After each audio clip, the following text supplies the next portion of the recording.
Hello students, welcome to my class. आज मैं stoichiometry के जेई मेन एग्जाम पैटर्न के कुछ क्वेश्चंस डिस्कस करूंगा कि जेई मेन एग्जाम में किस तरह के क्वेश्चंस आते हैं और किस तरीके से हमें अप्रोच करना चाहिए। ये चैप्टर कंप्लीटली कैलकुलेटिव है और उसके अकॉर्डिंग हमको वर्किंग करनी है। So let's start the question answer round. हम लोग क्वेश्चन आंसर राउंड स्टार्ट करते हैं। ये आपके पास फर्स्ट क्वेश्चन है। क्या क्वेश्चन है, एक बार उसको अपन रीड कर ले बच्चों। बिल्कुल, a mixture of ethane and ethene. अच्छा, बहुत अच्छी बात है। हमको पता है इथेन है C2H6 और इथीन क्या होता है, जल्दी बता दो। इन है यानी C2H4। बहुत अच्छी बात है, मैंने लिख दिया। occupies 41 liter at 1 atm and 500 Kelvin। बहुत अच्छा। The mixture react completely with 10/3 mole of O2 to produce CO2 plus H2O। यानी ये भी O2 के साथ रिएक्ट किया और ये भी O2 के साथ रिएक्ट किया। चलो, दोनों केस में क्या बन गया, CO2 plus H2O। बहुत अच्छी बात है। यहां भी क्या बन गया, CO2 plus H2O। क्या कोई प्रॉब्लम वाली बात है, लिख दिया। क्वेश्चंस में कहता है बोलो the mole fraction of ethane and ethene in the mixture. कहता है इथेन एंड इथीन का मिक्सचर बताओ, मोल फ्रैक्शन क्या होगा मिक्सचर में। अच्छा जी सर, हमको पता है कि भैया P कितना गिवन है, 1 atm गिवन है क्या, यस। वॉल्यूम कितना है, 41 लीटर। बहुत अच्छी बात है। टेम्परेचर कितना है, 500 केल्विन है या इट्स गिवन हियर ना। ओके, तो पहले नंबर ऑफ मोल्स निकालने के भाई इसमें कितने नंबर ऑफ मोल्स हैं। चलो, हमें रूल पता है, PV is equal to NRT। बिल्कुल सर जी। तो N इज इक्वल टू क्या हो जाएगा, जल्दी बता दो, PV upon RT। P into 41, R की वैल्यू याद होनी चाहिए 0.0821 इंटू 500। क्या कोई प्रॉब्लम वाली बात है। चलो, मैंने इनको सॉल्व कर दिया तो मेरी N की वैल्यू आ जाएगी 1। यानी जो नंबर ऑफ मोल्स हैं C2H6 और C2H4 के, वो कितने हैं, 1।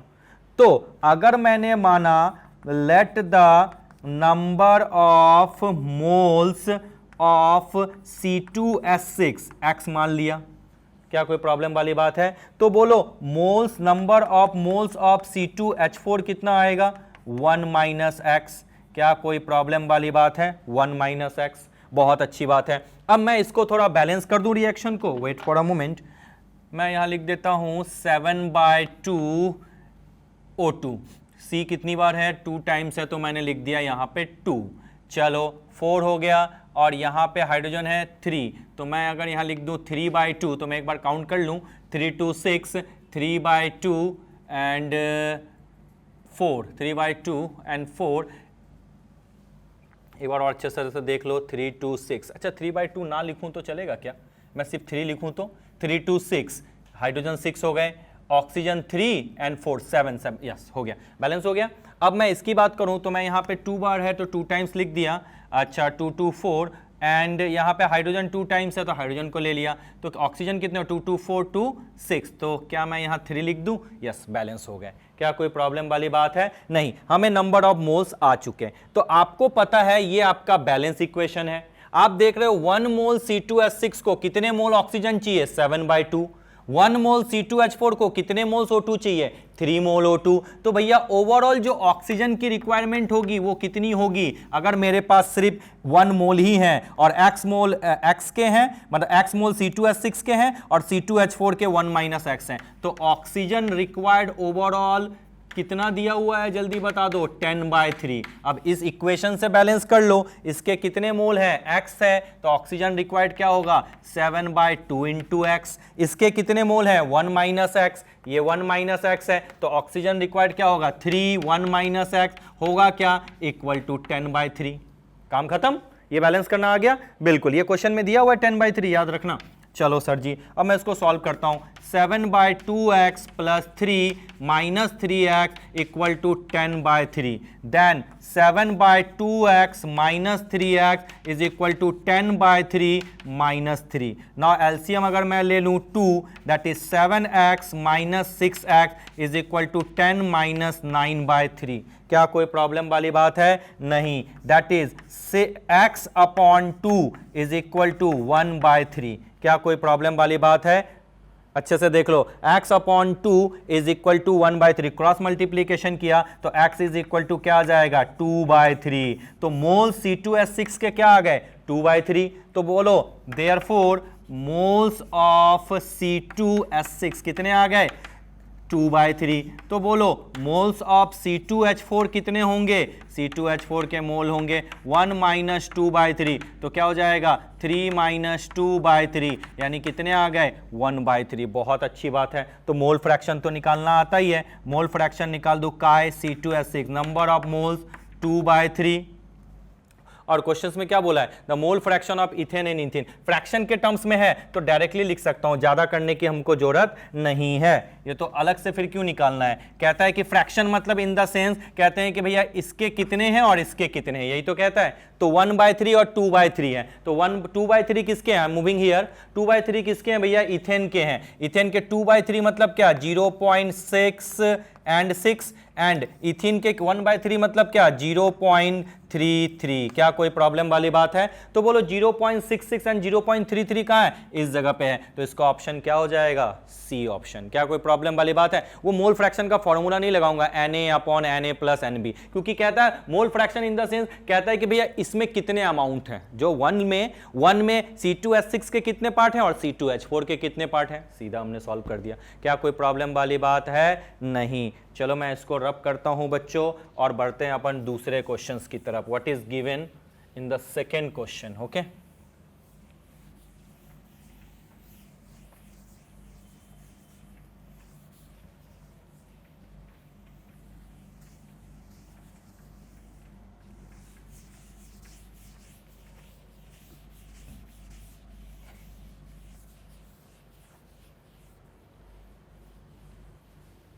Now let's move to the question number 2।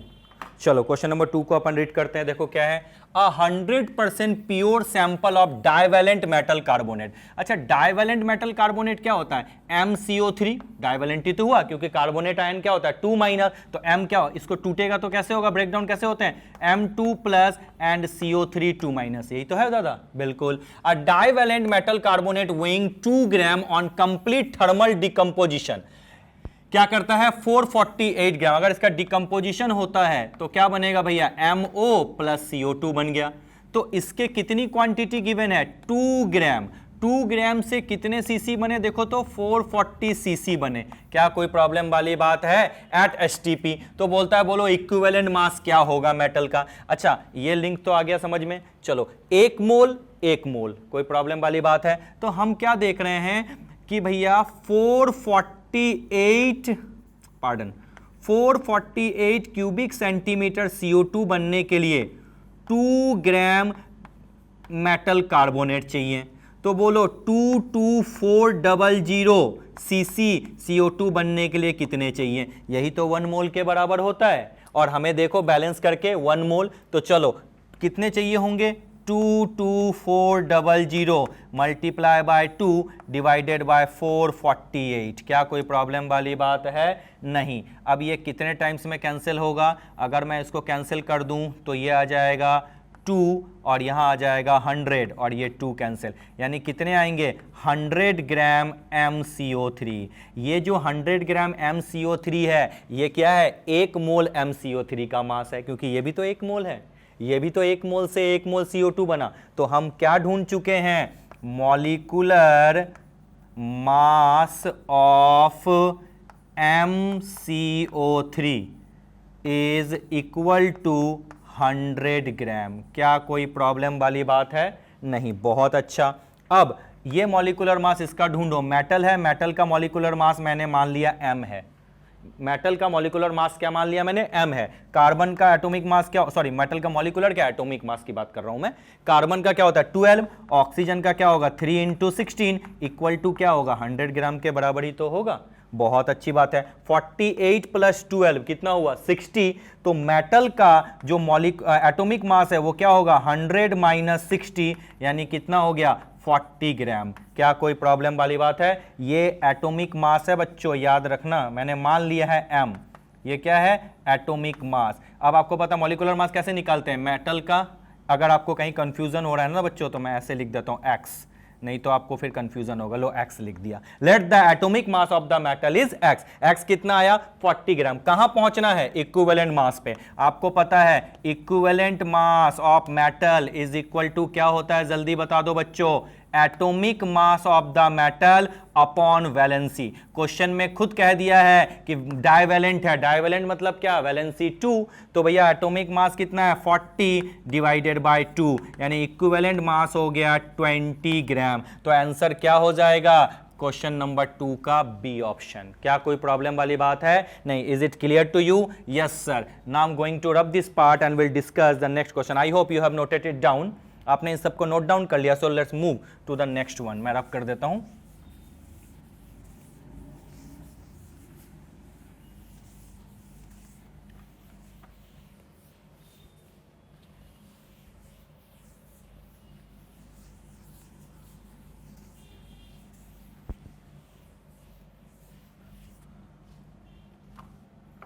Question number third, question number third एक बार पढ़ लूं बच्चों? चलो पढ़ लो। Two solution of HCl A and B। अच्छा, दो सॉल्यूशन हैं आपके A और B, और दोनों ही किसके हैं? HCl के। बहुत अच्छा। कहता है हैव कंसंट्रेशन ऑफ 0.5 मोलर, यानी मान लिया कि M1 कितना है 0.5 मोलर। क्या कोई प्रॉब्लम वाली बात है? और ये जो M2 है ये कितना दिया हुआ है, जल्दी बता दो बच्चों, 0.1 molar respectively. The volume of the solutions A and B required to make 2 litre of 0.2 molar HCl। तो बोलता है volume of A and B बताओ कि भैया V1 कितने हैं और V2 कितने हैं। इन दोनों को मिला दो तो आपको जो सॉल्यूशन मिलेगा, जो रिजल्टेंट मोलरिटी गिवन है वो कितनी दी हुई है 0.2, और जो वॉल्यूम दिया हुआ है रिजल्टेंट वॉल्यूम वो कितना दिया हुआ है 2 लीटर। यही तो गिवन है। क्या कोई प्रॉब्लम वाली बात है? चलो, तो मैंने मान लिया कि V1x है, और टोटल VR मतलब क्या होता है सबको पता है, याद करो थ्योरी में, V1 प्लस V2 है, और ये किसके बराबर है 2 लीटर के बराबर। अगर V1x है तो V2 क्या हो जाएगा दादा 2 माइनस एक्स। लो आ गया काम तमाम। हमें फॉर्मूला पता है, बोलो molarity of solution resulting mixture M1 V1 plus M2 V2 is equal to क्या होता है MR V1 प्लस V2। बहुत अच्छी बात है। M1 कितनी है 0.5, V1 कितना है x, M2 कितना है 0.1, V2 कितना है 2 माइनस एक्स, MR कितना है जल्दी बता दो 0.2, और V1 प्लस V2 कितनी है 2। क्या कोई प्रॉब्लम वाली बात है? क्या हम इसको सॉल्व करके x नहीं ढूंढ सकते? क्या बिल्कुल ढूंढ सकते हैं। x आ जाएगा आपका 0.5 लीटर। जब x 0.5 लीटर यानी V1 कितना है 0.5 और V2 कितना होगा 2 माइनस एक्स, यानी 2 माइनस 0.5 यानी हो जाएगा 1.5 litre. Am I right? Yes sir, you are absolutely right. So the answer will be 0.5 liter of A and 1.5 liter of B. Clear to you? आपने शायद नोट डाउन कर लिया होगा answer.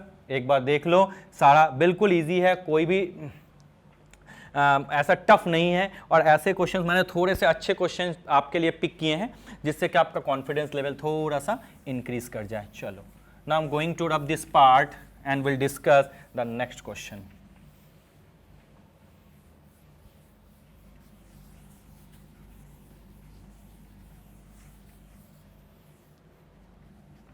Now the next one, question number 4. What is given here in question number 4? How many grams of concentrated nitric acid solution should be used to prepare 250 ml of 2 molar MHNO3? Should be used to prepare 250 ml, यही तो बोला है। चलो, volume कितना दिया हुआ है बच्चा 250 ml। वो ओके, मोलारिटी कितनी दी है, ये है मोलारिटी, ये M ब्रैकेट लिख देता हूं MHNO M। तो मोलारिटी आपकी कितनी दी हुई है 2 मोलर। बहुत अच्छा। और बोलता है कितने ग्राम चाहिए, यानी W इज इक्वल टू चाहिए। क्या कोई प्रॉब्लम वाली बात है? चलो, बहुत अच्छी बात है। अच्छा, मॉलिकुलर मास HNO3 का क्या होता है बच्चों जल्दी बता दो। हाइड्रोजन का होता है 1, नाइट्रोजन का होता है 14 और प्लस 1 15, और ऑक्सीजन का होता है 16 इंटू 3 48 प्लस 15 कितना होता है, यानी 48 प्लस 15 63। यस, तो मॉलिकुलर मास हो गया 63। हमको ये चाहिए। चलो, हमें जीवन भर एक चीज पढ़ा है, molarity is equal to number of moles upon volume of solution in ml multiply by 1000। Molarity कितनी 2 नंबर ऑफ मोल्स मतलब गिवन मास को मैंने मान लिया x, इसको क्या मान लिया मैंने x, तो लिखो x अपॉन 63, क्या मैं लिख सकता हूं, बिल्कुल, डिवाइडेड बाय वॉल्यूम, वॉल्यूम कितना है 250 मल्टीप्लाई बाय 1000, ये कैंसिल हो गया और ये 4 हो गया। Clear to you, 2 is equal to x upon 63 multiply by 4, क्या लिख सकता हूं मैं, बिल्कुल। तो चलो मैं इसको अगर सॉल्व कर दूं तो x इज इक्वल टू क्या हो जाएगा 2 into 63 divided by 4 is equal to x, क्या कोई प्रॉब्लम वाली बात है, नहीं। चलो ये आ जाएगा 2, ये आ जाएगा 63, 63 मतलब 31.5, यही तो होगा, सही है ना, बिल्कुल। तो x इज इक्वल टू आ गया आपका 31.5 ग्राम। लेकिन देखो क्वेश्चन का दूसरा पार्ट क्या बोलता है, the concentrated acid is 70% HNO3, तो क्या हो जाएगा, mass of 70% HNO3 is equal to क्या होगा 31.5 मल्टीप्लाई बाय 100 डिवाइडेड बाय 70, क्या कोई प्रॉब्लम वाली बात है, नहीं। ये और ये आपका 70 है ना, 70% है, यस, ओके, ये और ये cancel, 315 divided by 7, that is 7 4s are 28, 3 and 7 5s are 35, तो कैंसिल हो गया, कितना आ गया 45, तो 70% HNO3 की वैल्यू कितनी आ गई 45, तो आंसर क्या है 45, C option 45 gram concentrated HNO3। Clear to you, yes, definitely you can solve such kind of questions, am I right, yes sir. चलो आपने सॉल्यूशन नोट डाउन कर लिया, क्वेश्चंस भी पढ़ लिए होंगे, मैं रब करता हूं और हम लोग दूसरे क्वेश्चंस की तरफ बढ़ते हैं। रुक जाओ थोड़ा सा, गिव मी फ्यू सेकेंड्स।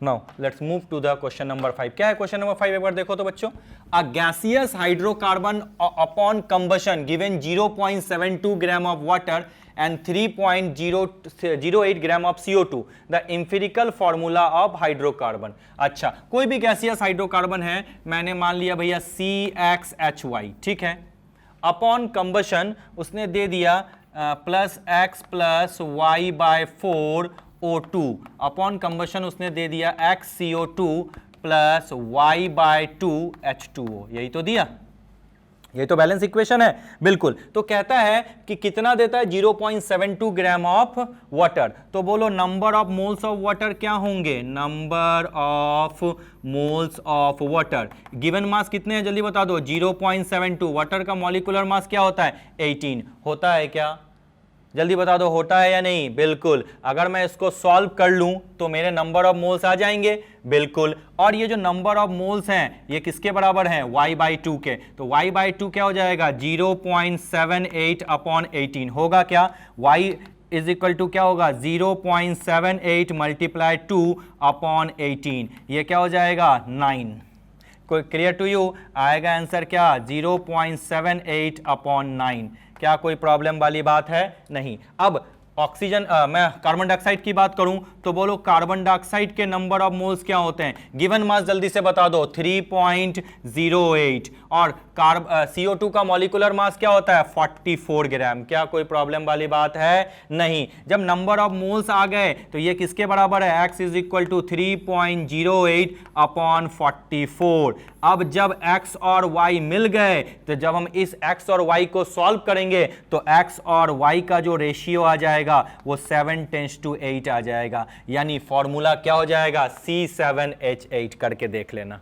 क्या इसको सॉल्व कर सकते हो, पॉइंट में अपने आप क्लियर हो जाएगा, दैट इज XY यानी X7 और Y यानी C7H8। क्या कोई प्रॉब्लम वाली बात है, नहीं सर, हम कर लेंगे, हम कर सकते हैं, x टेंस टू y आ जाएगा 7 टेंस टू 8, यानी वो कोई प्रॉब्लम नहीं सर, बिल्कुल बहुत अच्छी बात है, आप इजीली सॉल्व कर सकते हो। Now I am going to rub this part, आपने आई होप नोट डाउन कर लिया होगा, यस सर। चलो मैं नेक्स्ट क्वेश्चंस की तरफ बढ़ता हूं। नेक्स्ट क्वेश्चंस में क्या गिवन है, check it out.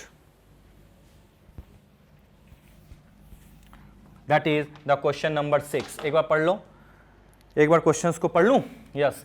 5.82 gram silver coin is dissolve in nitric acid, okay. When sodium chloride is added to the solution all the silver is precipitated as AgCl। क्या लिखा है? All the silver is precipitated as AgCl, the AgCl precipitate weighing 7.20 gram. तो बोलता है percentage of silver in the coin.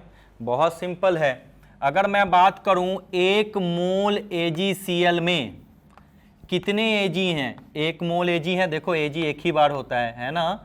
चलो Ag का मास कितना होता है? 108, तो इसका मास 108 प्लस 35.5 143.5, यस 143.5 ग्राम AgCl में कितने ग्राम सिल्वर है? 108 ग्राम Ag है। क्या कोई प्रॉब्लम है? आपके पास जो सिल्वर निकला, सिल्वर क्लोराइड निकला, वो 7.20 ग्राम है, यही तो है। तो भैया 7.20 ग्राम AgCl में कितने Ag होंगे? 7.20 मल्टीप्लाई 108 डिवाइडेड बाय 143.5, इतने ग्राम क्या हो जाएंगे? सिल्वर के आ जाएंगे। कोई प्रॉब्लम? तो बोलता है बोलो परसेंटेज ऑफ सिल्वर क्या है? तो चलो परसेंटेज ऑफ सिल्वर कितना हो जाएगा? ये कितनी ग्राम आएगी? आप इसको सॉल्व करो। 7.20 मल्टीप्लाई 108 डिवाइडेड बाय 143.5, क्या कोई प्रॉब्लम वाली बात है? Bracket close, then divided by कितने ग्राम आपके गिवन है? 5.82 एंड मल्टीप्लाई बाय 100। तो इसको अगर आप सॉल्व कर लोगे तो आपका आंसर आ जाएगा 93.1। क्वेश्चंस काफी टफ नहीं होते, it's so simple, so easy, अगर आपके पास होल्ड है ऐसे क्वेश्चनों को सॉल्व करने का। क्या कोई प्रॉब्लम वाली बात है? नहीं, बहुत अच्छी बात है। चलो नेक्स्ट क्वेश्चन की तरफ हम बढ़ते हैं। नेक्स्ट क्वेश्चन है क्वेश्चन नंबर 7। एक मिनट रुक जाओ। क्वेश्चन नंबर 7 देखो एक बार बच्चों, क्या गिवन है क्वेश्चन नंबर 7 में? क्वेश्चन नंबर 7 गिवन है, if 27 gram of water is form during combustion of pure propene. अच्छा, बोलता है प्रोपीन है, प्रोपीन कितना है? C3H6, ठीक है। तो बोलता है 27 ग्राम ऑफ वाटर। अच्छा, प्रोपीन के कंबशन से आपको पता है CO2 प्लस H2O बनेगा। एक बार बैलेंस कर लूं बच्चों तो इजी हो जाएगा। चलो बैलेंस करता हूं। यहाँ पे 3 है तो यहाँ पे मैंने 3 लगा दिया, बहुत अच्छी बात है। हाइड्रोजन कितनी बार है? 3 टाइम्स है, तो यहाँ मैंने 3 लगा दिया। अब ऑक्सीजन कितने हो जाएंगे? 3 2 6 एंड 3 9, यही तो है, 9 है, तो यहाँ पे 9/2 लगा दूं, काम तमाम है। Yes 9/2 O2। क्या कोई प्रॉब्लम वाली बात है? अब देखो कहता है कि कितना प्रोपीन का मास बर्न किया और बना कितना, जल्दी से बता दो। ये जो दिया हुआ है ना, ये बोला है कि भैया मेरा 27 ग्राम ही बना है। चलो बहुत अच्छी बात है, यहां अच्छे से लिंक करो, ये नोन है ये अननोन है, यही तो बोला। चलो अब ध्यान से समझना, 3 मोल वाटर बनने में कितने मोल प्रोपीन चाहिए? 1 मोल C3H6 चाहिए, चाहिए या नहीं? Yes sir. अब आपको पता 3 मोल में कितने मास होते हैं? 3 × 18 ग्राम H2O बनने के लिए C3H6 का मास क्या होता है, जल्दी बता दो। 12 × 3 36 प्लस 6 42, यस 42 ग्राम C3H6 चाहिए। चाहिए क्या बच्चों? बिल्कुल सर जी, बिल्कुल चाहिए। आपके पास कितने ग्राम बने हैं बच्चों? 27 ग्राम H2O के लिए कितने आपको इथीन चाहिए? बहुत इजी, आप इजीली सॉल्व कर लोगे। 42 × 27 डिवाइडेड बाय 3 × 18, ये हो जाएगा 9, ये हो जाएगा 2, ये हो जाएगा 21। कितने ग्राम चाहिए? 21 ग्राम C3H6 चाहिए। क्या कोई प्रॉब्लम वाली बात है? तो इसका ऑप्शन क्या हो जाएगा? 21 ग्राम। प्रॉब्लम है? नहीं। मैं आपको थोड़ा सा समय देता हूं, आप एक बार इस क्वेश्चन को नोट डाउन कर लो। सो आई होप बच्चों आपने इसको नोट डाउन कर लिया होगा। ये बहुत इजी था, थोड़ा 2 मिनट में रिलैक्स हो गया था। काफ़ी थोड़ा सा स्ट्रेस हो जाता है, कभी कभी हम थक जाते हैं थोड़ा। चलो क्वेश्चन नंबर 8 की तरफ अपन सॉल्व करें, आगे बढ़ते हैं क्वेश्चन नंबर 8 की तरफ। क्या है क्वेश्चन नंबर 8? एक बार रीड डाउन करें अपन। Yes sir, wait for a moment. It is given here 300 Kelvin and 300 Kelvin and 1 atm 15 ml of a gaseous hydrocarbon require 375 ml air containing 20% of oxygen। यानी भैया oxygen का जो है ना only 20% है, तो सीधा सा लिख दो ना भैया, वॉल्यूम ऑफ ऑक्सीजन कितना हो जाएगा? 375 × 20 डिवाइडेड बाय 100। चलो 2 5 10, इसको कंप्लीट किया तो 75 आ गया। तो वॉल्यूम ऑफ ऑक्सीजन कितने हो गए? 75 ml। बहुत अच्छी बात है। उसके बाद क्या कहता है?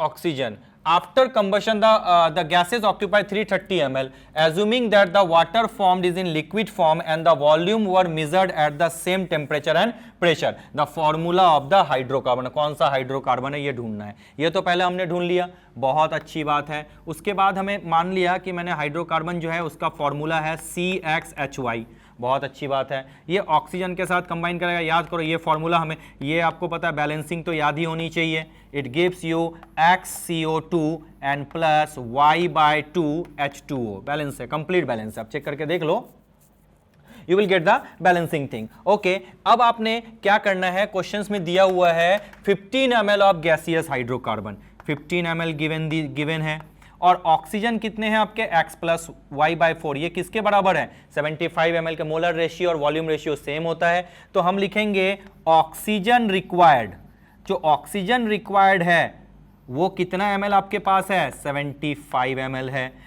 तो किससे होगा? 15 इंटू X प्लस Y/4, यही तो 75 ml के बराबर है। बहुत अच्छी बात है। तो क्या लिखोगे? X plus Y/4 is equal to 75 upon 15, यानी कितना हो जाएगा? 5, यानी X plus Y/4 is equal to क्या आ गया? 5 आ गया। अच्छा, अब इसमें क्या करता हूं मैं? थोड़ा सा हीट एंड ट्रायल लगा देता हूं तो थोड़ा जल्दी हो जाएगा। अगर मैं X की वैल्यू यहां पे पुट कर दूं 3 और Y की वैल्यू पुट करूं 8, 8/4 क्या होता है? 2, 3 प्लस 2 क्या आ गया? 5, यानी X होगा 3 और Y होगा क्या? 8, और यानी फॉर्मूला क्या हो जाएगा? C3H8।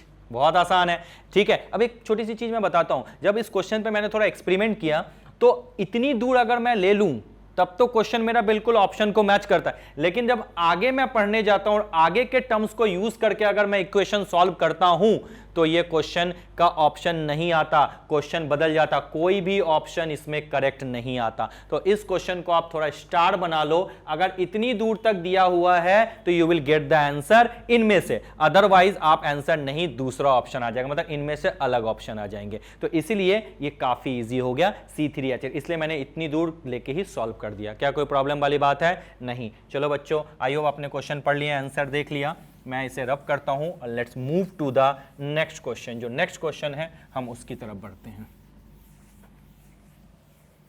The next question here is question number 9। क्या है क्वेश्चन नंबर 9? देखो तो, you are supplied 500 ml each of 2 normal HCl, 500 ml each of 2 normal HCl and 5 normal HCl. What is the minimum volume of 3 molar HCl that you can prepare using only these 2 solution? क्या बोलता है? Maximum volume बोला है। क्या बोला है भैया? Maximum volume. तो मैं मान लेता हूं एक का X। एक चीज और मैं बता देता हूं, molarity is equal to normality हो जाएगा। किसके केस में? HCl के केस में, क्योंकि HCl के केस में जो बेसिसिटी होती है वो सबको पता है 1 होती है, इसमें तो कोई प्रॉब्लम वाली बात नहीं है। चलो, अब आप बहुत इजीली एक इक्वेशन लगा दो, sir ji N1V1 plus N2V2 is equal to क्या हो जाएगा? N3V1 plus V2।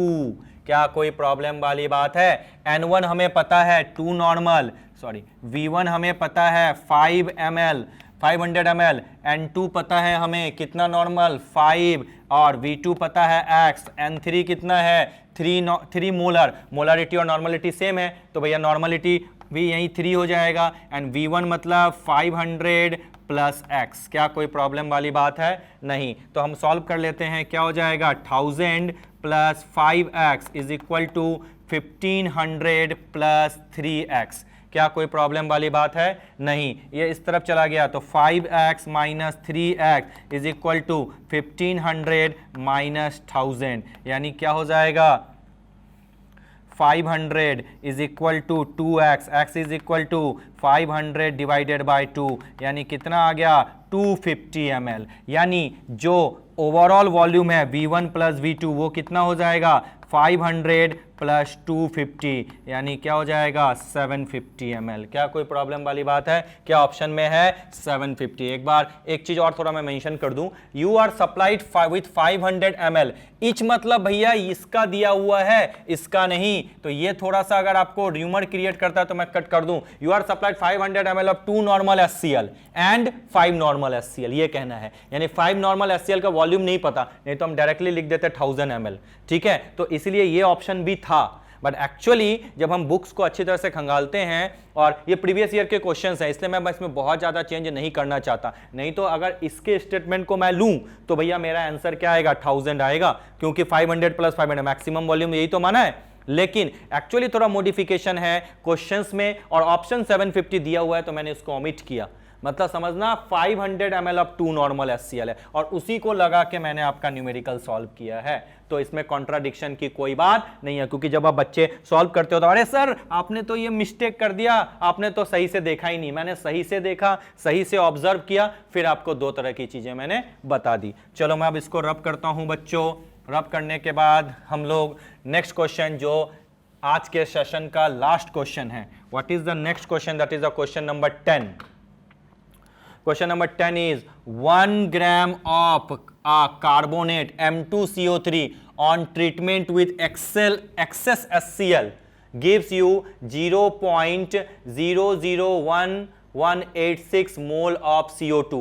The molar mass of M2CO3. ये तो बहुत आसान है भैया, डायरेक्टली लिख दो M2CO3 प्लस HCl। ये आपका देगा क्या बच्चों? जल्दी बता दो। 2 है ना, तो दे देगा MCl2। एक मिनट, M2 है, 2M plus plus CO3 2 minus, okay, और ये बनेगा H प्लस और Cl माइनस, यानी ये बनेगा 2MCl plus H2O plus CO2। यही तो होता है, क्योंकि ये मोनोवेलेंट है, वो भी मोनोवेलेंट है। चलो बहुत अच्छी बात है, बैलेंस मैंने कर लिया। अब एक बार बैलेंसिंग चेक कर लूँ। यहाँ पे मैं लगा दूँ 2HCl, अच्छा हाइड्रोजन 2 बार हो गया, ऑक्सीजन 2 and 1 3 टाइम, ऑक्सीजन भी बैलेंस है, लो हो गया। अब आप देखो, एक यहाँ पे मोल है, एक मोल से कितने बने? 1 मोल CO2 बने। लेकिन क्वेश्चन में दिया हुआ है कि बताओ कि भैया मोलर मास कितना है, जब इसकी वैल्यू है 1 ग्राम। जब 1 ग्राम लेते हैं तो कितने मोल बनते हैं, जल्दी बता दो। 0.01186 होते हैं क्या? अच्छा, दोनों के मोल सेम हैं, तो बताओ number of moles equal to क्या होता है? गिवन मास, गिवन है 1 अपॉन मोलर मास होगा। ये किसके बराबर हो जाएगा? 0.01186 के बराबर हो जाएगा, क्योंकि अगर मैं लिखूं 1 mole M2CO3 is equal to 1 mole CO2, तो भैया 1/m mole is equal to क्या हो जाएगा? समझो मेरी बात? नहीं समझ में आया? चलो मैं इसको अच्छे से और एक बार लिख दूं, लिख देता हूं मैं। 1 मोल M2CO3 से कितने मोल CO2 बने? 1 मोल CO2 बने। क्या कोई प्रॉब्लम वाली बात है? तो बताओ 1 अपॉन m, यही तो होगा, given mass upon molar mass M2CO3 से कितने CO2 बनेंगे? तो क्या लिखोगे भैया? 1 upon m into 1 mole CO2 बनेंगे, बिल्कुल। यानी 1 अपॉन m मोल किसके बराबर है? ये जो CO2 बनेगा वो कितना की बना है? 0.01186, यही तो है। तो m इज इक्वल टू क्या लिखोगे? 1 अपॉन 0.01186। मॉलिकुलर मास आ गया। मॉलिकुलर मास आपका सॉल्व करके आई होप सो 84.3 के आसपास आ जाएगा। चाहे जो भी आंसर आ जाए, नॉट अ इश्यू, अब इसको सॉल्व कर लेना। क्या कोई प्रॉब्लम वाली बात है? नहीं बच्चों, आई होप आपने इस क्वेश्चन को समझ लिए होंगे और आपको कोई डाउट नहीं होगी। नेक्स्ट क्लास में मैं कुछ नई टॉपिक्स और इंक्लूड करूंगा, जिससे कि आपके चीजें और अच्छी हो जाए। जो मेरा नेक्स्ट टॉपिक होगा वो एटॉमिक स्ट्रक्चर में टीच करूंगा। सो बच्चों, till then bye bye, thank you so much.